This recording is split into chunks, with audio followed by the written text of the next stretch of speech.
Hello and welcome back to the channel.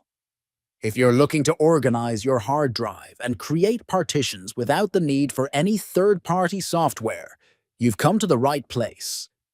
In today's video, I'm going to show you how to partition a hard disk on Windows 10 using the built-in disk management tool.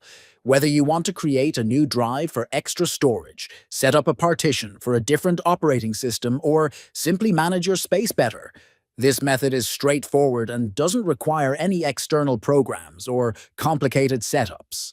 So, let's get started. First, let's open Disk Management.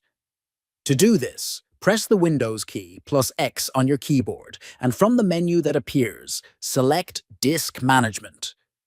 This will open the Disk Management utility, where you'll see a list of all your drives and their partitions. Now, choose the drive you want to partition. Right-click on it and select Shrink Volume. Windows will calculate how much space is available to shrink. Enter the amount of space to shrink in megabytes.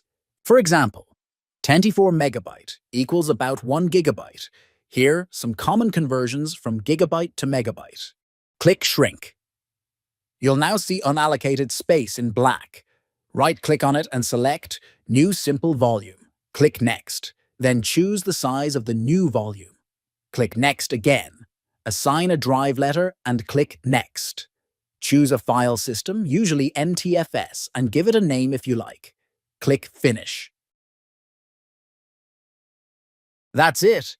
You now have a new partition on your hard drive that works like a separate disk.